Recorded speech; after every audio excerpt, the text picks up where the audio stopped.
back, everybody. So today we have a very special guest, Kate Conway from Suzuki Hub. She's also one of my very good friends and colleagues, and we're going to be talking about sight reading, which is something I always want to help my students with. And I think it would be really good to talk about how to introduce sight reading to our own practice. So thank you, Kate. Thank you, Kate, for being part of this 100 Days Challenge, and thank you for coming and talk to us about sight reading. So I just wanted to see how you think we can introduce sight reading in our practice and how to help people. Yeah, it's very, very lovely to be here. Thank you for having me. We're more than halfway through the 100-day challenge now, right? Exciting. Thinking mostly about students who are maybe transitioning into practicing by themselves or have started fairly recently practicing by themselves. Yeah. Yes, that should be good. Yeah. Yeah. So about how to build, well, like everything, I think it's a combination of having the will to do the sight reading. And if sight reading is something that you don't want to do, then you have to find ways to build it in to make yourself do it. So in my students' practice, I always, right from when they start in book one, ask them to do their sight reading second in the practice. So they do a warm up and then they do their sight reading. Because I think we all know that it's really important to do review. We all know it's really important to do our working piece. Mostly we're really excited to do the working piece. And so if you put those things a bit later, the sight reading becomes a priority. Whereas if it's last, you're kind of knackered and then it's difficult sometimes and you feel like, oh, I'll just do it tomorrow. And that's when it gets kind of dropped off the end. So I think that would be my top tip, is like really build it in early in your practice and make sure that you have a list of things that you want to get through each practice and that is one of them. And it also, that makes sense, because then it becomes a habit and it's always there. First thing, you do it, and it's like you always do it without thinking about it. You just have to do your sight reading after you warm up, and then you do whatever practice it is. Yeah, exactly. And it really doesn't have to always take a long time. I think it's useful to have some practices where you're going to do a lot, like maybe tackle a difficult key, or set yourself a task of doing a whole page of sight reading or something like that. But if you are short of time or low on energy, or just feeling like you need to be nice to yourself, which I think is really important, then you can do a one-line piece of sight reading where you just look through, play the rhythm in your head, and then play the scale and have a go, and that can take less than 2 minutes. So right. I think it's a flexible approach. Also, I guess when you start in the sight reading, or when you start, like you said, practicing by yourself, the sight reading, I guess starting with very little, starting with a little amount, not too much, but at least to get started with something and just keep going, unless your teacher has told you already how much you need to do every day, of course. But even if it's just a little bit, I guess that's starting that habit of sight reading into your practice. I think that's a good point. I think that's the thing about one of the top tips for me would be to make sure that sight reading is in your practice right from book one, so that as you transition from practicing with a parent to practicing by yourself, you're not really designing what you're going to do in your practice. You're just taking it on yourself. And I have quite a kind of developed way of like weaning a parent away, because mostly the kids are desperate to practice by themselves and the parents are like, oh, my baby, I want to stay with you. So I think it can be quite a drawn out process, but one of those things is making sure that before you start that process, you've got all of the elements as a good habit. Yeah, because as much as you might have a really good structure of a practice, when you transition into doing it by yourself, you might not be aware of what the structure has been. You just follow what your parent has been saying to practice. Yeah. But when you're doing it by yourself, you need to be really aware. I need to do this and this and this and this. And I think, we're not going to like diverge into how to practice by yourself, but I think one of the things you can do in that time beforehand is make sure that you're using practice charts, and that you as the student take on the responsibility for ticking off what you've done, so that you're more aware before the parent removes themselves of what you're supposed to be doing and what you're actually doing, and not just on autopilot. Good, good. Yeah, so like you're saying, let's not get into something else, another subject. But and the subject of sight reading. So what do you recommend that would be ideal for sight reading? How can we, or maybe from a beginner level more, what is it that you think is more important to get first, sight reading? Is there any tools or anything a list or something? For the beginners, like going back to the kind of book one students, do you mean? Yeah. Yeah, so I think the things that I have really realized in terms of kind of doing a lot of work around sight reading recently has been that the things that you really need to do away from the printed page and the violin being together are quite a lot. So I think we were talking before about a different day about like sight reading is like painting a house, and if you're going to paint your bedroom wall, before you start painting, there's all this work you've got to do. You've got to take all the furniture out or put it in the middle of the room and put a dust sheet over it and go and buy the brushes and buy the paint, choose the paint, put the tape on the bits that you don't want to paint. And then actually, by the time you have a roller in your hand that's got paint on it, it's very, very quick to get a wall painted. But the whole process takes such a long time.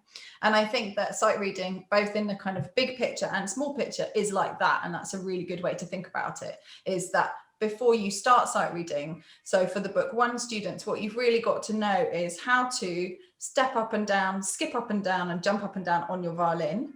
So for people who understand the terminology I'm using, a step as a second, a major or a minor second, a third as a skip, a major or a minor, and then a fourth or bigger is a jump. And so you've got to understand how to get your way around the violin like that, rather than just picking out a tune that you might have heard, which is playing by ear. You've got to understand when you're looking at the music, where the notes obviously go and how to read the patterns. And I think one of the things that a lot of people get caught up with is not knowing what the note names are.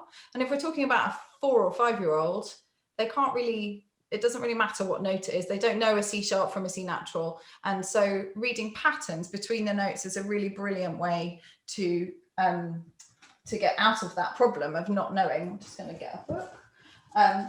So if you're looking at a piece of music like this, instead of thinking about, okay, well, what note is that? It's B. Where is that? How do I play that? It's A1. It's too many steps. You just say, okay, this is A1. And then is that the same or different? And then they could play the same note. And then what does it do? The blobby bit steps down and then it's the same. And then they step down. So one of the things I've done a lot with students is to play a little game called a round of 10, where they just play one bow on one note on their violin. And then you say, or the parent will say, step up, skip down. And so you just give 10 instructions and they practice just getting their way around the instrument. And particularly for the little ones, going from a 1 to a 3, going downwards, like a falling skip, or from an open string 1 step down, can be really confusing because we've got this fourth finger that does the same pitch as the open strings, but it's on a different string. You know, there's all of these sort of things that you have to take into account. It may also be confusing for the parents. It's not like having a keyboard. You're just going down and up and skipping and jumping. It's actually going from one string to another, and then how does that work? There's understanding on that. Absolutely, yeah. So that's a game that I play a lot as a round of 10 of following an instruction. And then we do a lot of identifying steps and skips and jumps on the page. Like you can see here, I've got a skip circled there, and they might, I might just photocopy a page like this and say, okay, for your practice this week, can you just circle every step up in one color and every step down in a different color? It depends what age they are. And then the last thing I think that's really useful is describing a whole line of music. So let's do something a little bit more interesting. So that a bit like I was doing before, away from their violin, they will say, okay, that's D3, same, step up, same, step down, same, step down, same, step up. And they will literally just go through and say it. And so if you've got those 3 elements where they can follow an instruction, they can read an instruction in terms of the patterns, and they know where the steps, skips and jumps go on the instrument, then they're ready to actually look at a piece of paper that has those instructions written on it and decode it into playing. But that can take maybe 6 months of those games before actually trying to read a piece of music for pitch. And I really recommend these books. I Can Read Music by Joanne Martin. Yeah. This is my daughter's one from when she was very small, so it's covered in her name. Yeah, it's a really, really great book for the beginners to keep. Yeah, I agree. I use the same one too. And it also has the rhythm separately, which then you can integrate later, but it's good to have it separate first, isn't it? Yeah, and I think it's really good to keep them separate for quite a long time. Yeah. And it's really good step-by-step process. It's not like everyone can do the first one, and then from there you can move on. So. Yeah, and it's really helped by doing those games at the same time or a lot beforehand. Yeah. So yeah, to go back to those older kids that are starting to practice by themselves and just putting that sight reading into the practice. Have you got any other ideas or any other help for them, tips? Yeah, absolutely. And I have prepared a little PowerPoint. So I think the thing for when you're doing your own sight reading is, like we were saying before, the thing about painting a room, just be really clear what you need to do for all of the steps before you start playing. And I know when you're, busy and maybe you don't like sight reading very much, or maybe what you really like about it is the playing, it's very easy to just open the book, jump and choose a line and then jump straight in. And if you do that, then you really run the risk of playing a B flat major key piece in A major, which is really not going to do very much for you. So I've just put a little thing together about what you need to do before you play your actual sight reading in your practice. So top tips to remember when you're looking at your music, this is really obvious, but it makes it so much more easy, is 1s and 3s live on lines, and 2s, opens, and 4s live in spaces. And so that means if you just remember that, even though it's very, very basic, it also applies for third position. So that's really helpful. When you're looking at the music, that means you instantly know any note you're looking at, you've reduced the options that you might need to consider by half. So that's just really helpful. And always, you're looking ahead, what's coming up next, and you're reading patterns. You do not need to know what the note name of every note you're playing is. What you need to know is how it corresponds to the note before it. So you need to read patterns, just like when you're reading words. If you read these words on the screen, you're not looking like when you were 3 or 4, you're reading the word look, ahead, read patterns. And so that's exactly what you're doing when you're sight reading. You're reading, there's a bit of a scale ascending, there's a bit of an arpeggio descending, there's a big jump, it looks like an octave, all of those kind of things. And before you're going to start playing, check your time signature and have a think. If it's a 3/4 piece, it's going to feel like a dance. If it's a 2/4 piece, it's going to feel like a march. If it's in 6/8, it's going to feel lilting, all of those kind of things. Just take your time to really feel like, how is that pulse going to feel, and check your tempo. Then you're going to work out your key signature and play the scale of that key. I think the minor keys are a bit tricky. If you're not really confident on your minor natural scale, I would recommend just play the relative major scale and then look through for your accidentals. Because if you play harmonic scale and then you've got a bit of a melodic passage in the sight reading, you can do the wrong thing there. And but really, I think the best thing to do is to learn your natural minor scales. And so if you don't know what those are, ask your teachers, because lots of people don't teach them, but I think they're really, really helpful. And then another great thing you can do is play a tiny bit of a Suzuki piece in that key, so that it's not just the scale. It's quite easy to play a scale, and then by the time you've looked through the piece, you might have practiced a little bit, you've kind of forgotten what key you're in, you don't really feel like you are in that key. Whereas if you play just a bit of Go Tell That Roadie, which makes sure you start on the 3rd of the scale, or a bit of Twinkle in that key, then you really just kind of have the sense in your mind and in your ears of what the key is going to sound and feel like. Then before you start playing, you've got to scan through the piece to find the tricky rhythms. What you're looking for is, rhythms. Do you have to shift? Where are you going to shift up? Where are you going to shift down? Is there strange bowing? Are there ritardandos? Are there accelerandos? Is there a pause? What are the dynamics? All of those things. And in an exam, you get 30 seconds to do that, which is really not very much. But I think that's why scanning rather than practicing the whole passage before you play it is really useful, because once you know your key, you know, the tempo, your time signature, you're going to find lots of it really easy. And what happens is you've got to isolate that one bit that might catch you out and give that 10 or 15 seconds practice. And then 30 seconds actually feels like quite a long time because you're not doing everything all in one go. And then finally, count yourself in for 2 bars, so you really feel the pulse of the piece before you play. And if you were doing it for an exam, you would do that in your head. But I think in your practice, it's really useful to do that out loud. And obviously make sure you're practicing counting yourself in the tempo that you want the piece to play. So you can't go 1, 2, 3, 4, 1, 2, 3, 4, dun, dun, which is quite easy to do, I think. So that is also a part of the skills that we're building. And then as you play, this is really the most important thing, just make sure you're looking ahead. You do not want your eyes on the note that is being played at that moment, because then there might be an absolute catastrophe coming up. You've got to look ahead. When are you going to shift? When are you going to retake? When are you going to change your dynamics? You've got to look ahead, look ahead, look ahead. Keep going even if you mess up.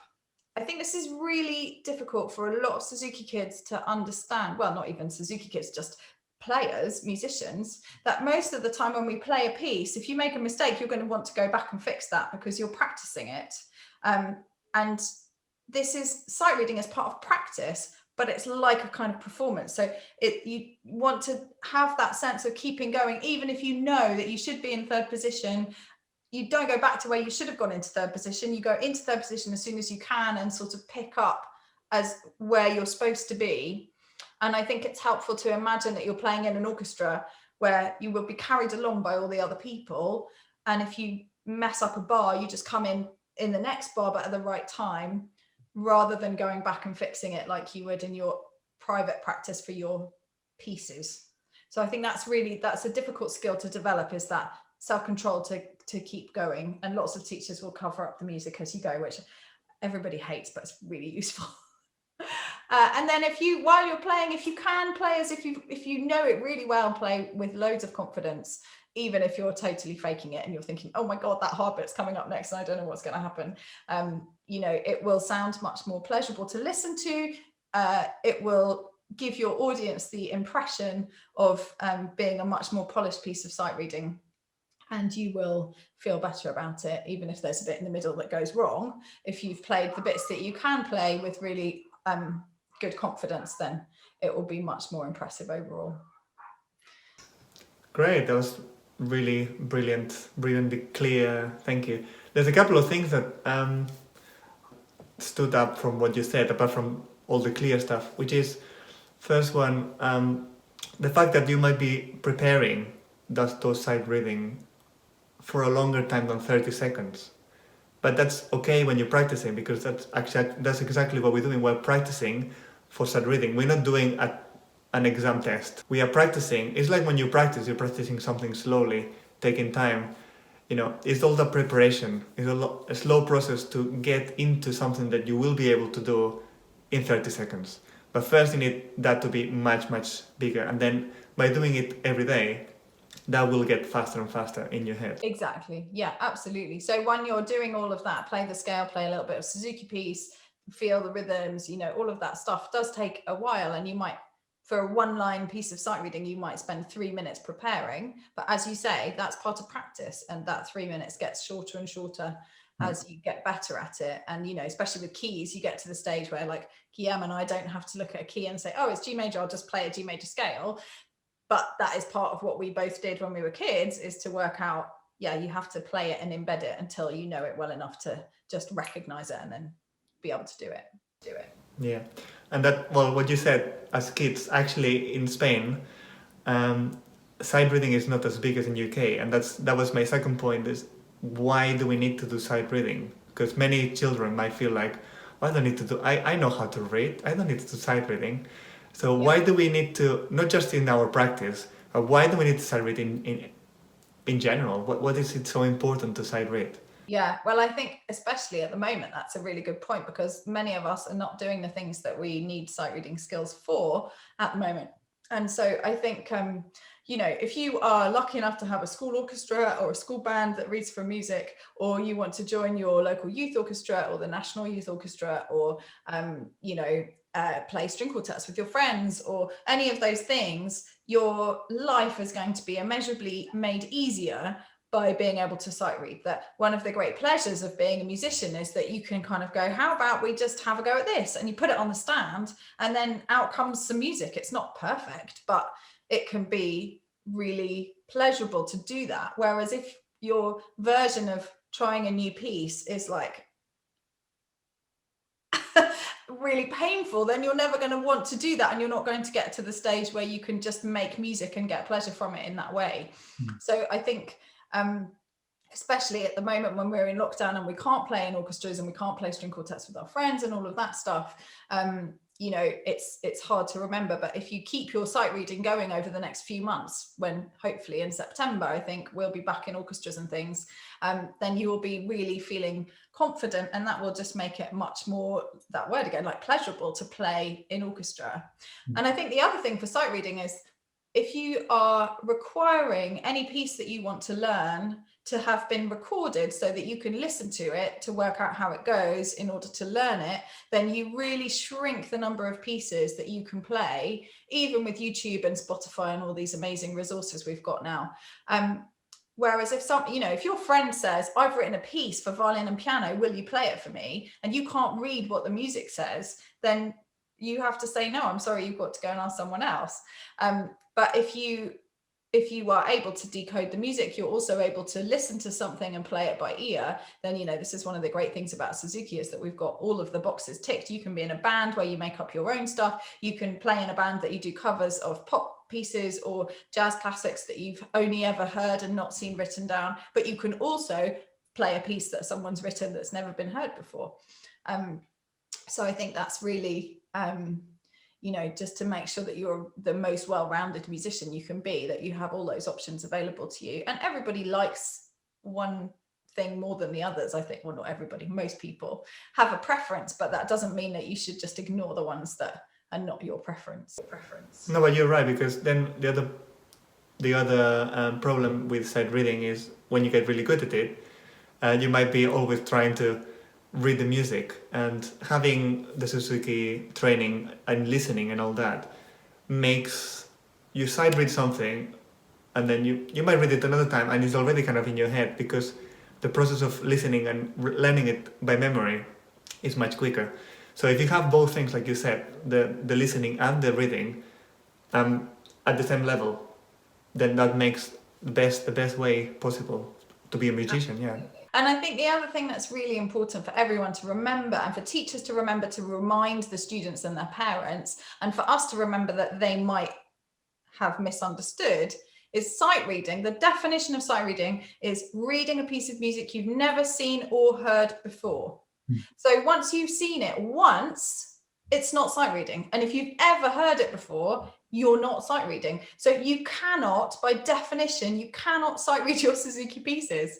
And I think that that's really something that so many parents and so many students get confused by, is that they think, I do sight reading every day, I put Becker Garot on the stand. And you're not sight reading Becker Garot, because you already know how it goes. You've been listening to it for however long. You know, sight reading is, here is a piece of music that I have never seen before. Right, go, grade 7, play that one. And then once you finish that one, you can never sight read that again. It's a one-time only chance. I mean, if you come back to it in 5 years' time, it probably feel like sight reading. By definition, you can't do that. And so I think that one of the other things I wanted to say is that for everyone, it's really helpful to have a massive number of different options, because all of these books, which I really recommend, well, actually, no, I don't really recommend some of them. I really recommend the Improve Your Sight Reading books by Paul Harris. I really recommend the Joining the Dots books from the ABRSM. For easier levels, I like Adventures in Music Reading. And I mean, I just never ever start anyone's sight reading on something that's not I can read music. I always do book 1 and then book 2. Sometimes we'll start grade 1 during book 2, but and then there are sort of extra bits and pieces like this, which really are just sort of filler, because there's not enough this is quite a good one too. There's not enough different exercises at each level. And so as a broad overview of what I do with my students, I can read music book 1, I can read music book 2, and then we go to either improve your sight reading or joining the dots. And like you said, if you do it every day, you'll go through the book very quickly. So I think that that's the other great thing about I can read music. This is a lot to get through. And book 1 is a lot to get through Suzuki. So if you can do them at the same time, you build in the right kind of proportion of sight reading to practice, because you have to do more of this than you might think in order to actually kind of keep up. And I really try and get to the end of Improve Your Sight Reading book 1 at the same time as getting to the end of Suzuki book 1, so that it's sort of in line. And what about for those students who might be even older and more advanced? There is a point where, let's say you passed most of the grades. I'm not going to say grade 7 and grade 8. And you might be doing orchestra already. Is there anything else that you think might be useful to keep going with your sight reading, doing your practice, or do you think it's sorted already with orchestra? I don't think it was sorted already with orchestra. I think the orchestral excerpts book can be really useful because they're going to cover the difficult bits that you get. And, you know, even though you're going to get orchestra music in advance, if you kind of know, right, I need to do the first page of Tchaikovsky Romeo and Juliet because it's got hard bits in it. If you've just done in your practice some work on that, it just gives you a sense of confidence when you go to the rehearsal, like, oh yeah, I've been doing this for a while. It's more like review than sight reading, and a kind of like everybody's tearing their hair out looking at all these semiquavers and thinking, how on earth am I going to play that? So I think orchestral excerpts books can be good if you know you're doing a lot of orchestra stuff and you just want to kind of use them in your practice, but they don't teach you how to develop a piece from something you've never heard before into a quasi performance level playthrough in a short amount of time. And so for me and my students, what we also do is by the time they're sort of at grade 7, grade 8 sight reading, they will do, we'll just buy the old books of ABRSM and Trinity Guildhall pieces. And so if you're on grade 8, you might just practice your sight reading of a grade 6 piece.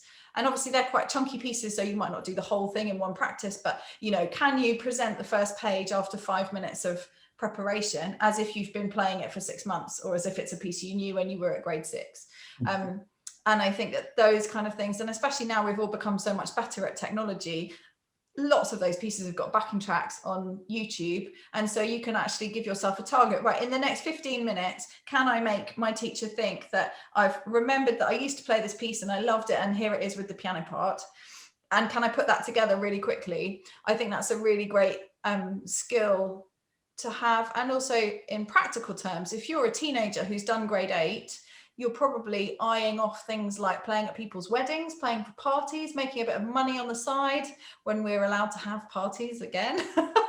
And you know, if you can do that, if you can take a bunch of backing tracks and an old ABRSM grade 6 book and stand in the corner with your wireless speaker and play through all those pieces, that is really great way to make some extra money or busking without having to do a lot of work and without having to just play endless Suzuki pieces, which you may feel you've done too often to want to play all day. Yeah, no, and it's like you said earlier, it's about having fun with it. Yeah. You're not just doing it because you have to do it, but actually let's just have some fun. Let's just try to play this piece I never played before. Yeah, exactly. Which might be quite a nice piece. Or they ask you, like you said, in a wedding or in a party, could you play something for us? Or maybe you have a list of pieces that they might like to play, but you might not know any of them. So just, okay, in no time, can you get them ready? play some klezmer pieces, or can you play some jazz standards? You could just go to the music library and get a book that is grade 5-ish. That if you were at grade 5 you would have to spend a month learning, but because you're not and your sight reading is good enough, I can do an hour of klezmer pieces, no worries. It takes you an hour to read through them at home, and then an hour to do it, and that's a really good ratio of practice to playing. Okay, well, I think we covered most of the ideas for sight reading. I don't know if there's anything else you wanted to add. I think the other thing that I just kind of feel I haven't really said very clearly is that, of course, although you cannot sight read your Suzuki pieces because they're not sight reading, if you have good sight reading skills, you will be able to decode the difficult parts of your Suzuki pieces way more quickly. So if you're playing Vivaldi G minor third movement, concerto third movement by ear only, then some of that's going to be quite difficult to work out how it goes. Whereas if you've got your sight reading at a grade 6-7 level as well, once you look at the music, you see the patterns, you know the key, and all of that becomes much easier. So it's not that your Suzuki and your sight reading stay separate for your entire playing career. They do really help one another. But what I want to make sure everybody realizes is that you can't improve your sight reading by looking at the Suzuki pieces, but you definitely can improve your Suzuki pieces by doing lots of sight reading.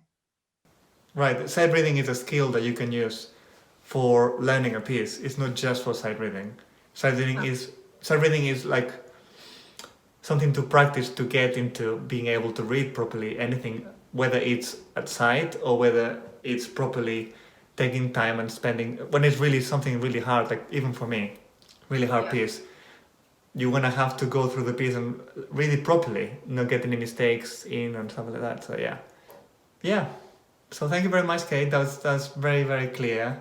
It's like you said, but the reason to sight read is to have a pleasurable time when you actually have to do it for real. So that kind of rounds up everything. Why do we play the violin? We play the violin because it brings us joy. So everything that you do with your violin has got to bring you joy or take you to a place where you can get joy from another part. Right, that's it. Yeah. Very true. Well, thank you very much, and thank you for being here. Yeah, you're very welcome. See you soon. I hope so. I hope so, yes. In person. Yeah.